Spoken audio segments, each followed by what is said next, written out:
We spend our entire adult life saving for retirement. Well, most of us do.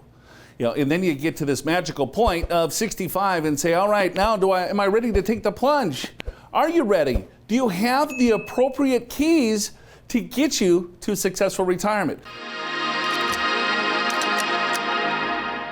Because here's the issue. Look at this savings rate. 46% of people don't have any savings at all. Less than 10,000, 19% of the population. 10,000 to 50, that's 12. So about 80% have less than 50,000. So 20% of you is the ones probably watching this show.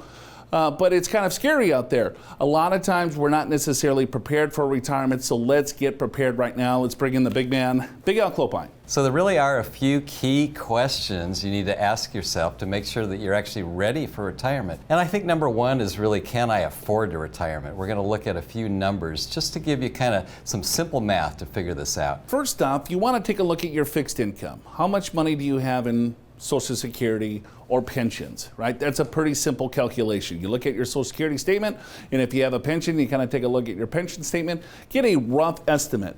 So this individual, they're doing some planning, right? It's like, okay, we're going to receive $32,000 from Social Security, another $10,000 from my pension. Alan, the 4% rule. We talk about the 4% rule quite a bit, but it's like we're using the inverse. This is, I think, a better way or easier way for a lot of people to take a look at. Explain the 4% rule real quick. Well, I think so too, Joe, because the 4% rule, this is kind of, it's just a starting point. I mean, you may want to do a little bit more planning, but this will at least tell you if you're in the ballpark. So the 4% rule basically came about probably 30 years plus ago, where it was something like 90-95% probability that you'll have a successful retirement if you only spend 4% of your portfolio over a 25-year period. That's where this came from. So if we kind of do it the other way, it's like, well, what can I spend? And it's, in this example, it's $700,000 at 4%. Right? So now it's $28,000. Now we can add these three things together, Joe, between the 32, the 10, and the 28. It's like, okay, I can probably spend about $70,000 in retirement. Right. So we're looking at what is your ability to spend versus not necessarily what your goals are to spend. Because if I want to spend $100,000, it would be a little bit different calculation, but this is really quick and easy, right? You're going to take a look at your Social Security, your pensions. We already discussed that. And then the second thing is that you add up all of your assets. What do you have in IRAs, 401ks, 403bs, TSPs, cash, brokerage accounts, whatever, right? Just add all of those up and then just multiply it by 4%. In this scenario, this couple has $700,000 of investments saved. You take 4% of that, so they don't want to spend any more than $28,000 each year from this $700,000. So then I take this plus this equals 70. That is their spending. That's their paycheck, right? If they spend more, sure, they can spend more, but they are in jeopardy of running out of money. If they're very conservative and saying, hey, we could spend 70, that's great, but we're only spending, let's say, 60. All right, now they're on track. It feels pretty good. There's a little bit of a cushion.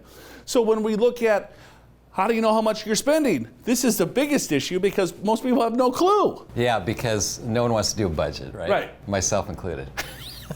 Even though I probably should as a CPA. But if you don't do a formal budget, and I would say talking to a lot of you, probably maybe 1 in 20, if that, actually have any kind of budget, maybe 1 in 50. But if you're like the rest of us, it's like, well, how much am I spending? How can I get a rough approximation? And here's an idea. Take a look at your net pay from your paychecks. In this example, it's $5,000 per month, okay? So that's after 401k, that's after taxes, that's the net, that's what I have. And then if you figure that, okay, out of that $5,000, I don't really save anymore, and I'm not really spending anymore because my credit card balances aren't going up. So if that's the case, well, then probably $5,000 a month is what I'm spending, approximately. Multiply that by 12 months, and in this example, it's $60,000. And Joe, you take that $60,000, compare it to what we just did, and like you said, that looks pretty good, right? Now, we haven't included taxes, so this is a simplification. Right, of course. But it gives you an idea. But in some cases, it's the reverse, right? We see people can spend 70, but they do this and they're already spending 80 or 90 or 100. Yeah, exactly. So this is just a quick, simple exercise to get you on track, right? This is a simple key to make sure that you're going through the right door, right, when you hit retirement. Because in this example, it's, all right, well, here, I did a little bit of math, I did a little bit of calculation. You don't need some huge spreadsheet, right, some complex financial planning. This is really good here. Start here. Most people don't do this at all. And then it's like, okay, now I know what I can spend. What am I actually spending? Hey, we're golden. But if this number is like 100, right, and I can only spend 70, right, you've got some work to do. So Al, what can people do? Well, it kind of gets back to reducing spending or increase income, right? It's not that complicated, but here's a couple ideas. When you're thinking about reducing spending, take a look at some of your expenses, what you're spending in, month out. Are there some things that you can potentially reduce to get you to the point where you can actually retire? Or maybe increase income. Maybe you've got some kind of profession where you can continue consulting or something like that, or side gig now with Uber and things like that. There's a lot more that you can do to make a little bit more income. Maybe you think about downsizing your home. In some cases, reverse mortgage, they're a little bit better than they used to be. That can be a way to reduce your expenses. Or, Joe, you got a home with a bunch of rooms. You could rent a room, right? Sure, yeah, rent a room. Yeah. Right. Yeah, sell your nice car. Wasn't that one of your little... Yeah, yeah, you didn't like that one, so I took that one off of this one. Yeah, come on in. I'm renting. Right? If you're a little short, no biggie. You can live with me, or I might have to live with you. Right? We want you to be prepared. We want you to find the appropriate keys for your retirement. Right? You know, if I have a key, it's not going to work for Alan's retirement door. You got to find your own key for your own retirement. Our special gift today is our retirement readiness guide. Are you ready? Are you understanding all the facets, or all the keys, if you will, for a successful retirement? Go to yourmoneyyourwealth.com. Click on the special offer this week. It's our Retirement Readiness Guide. yourmoneyyourwealth.com.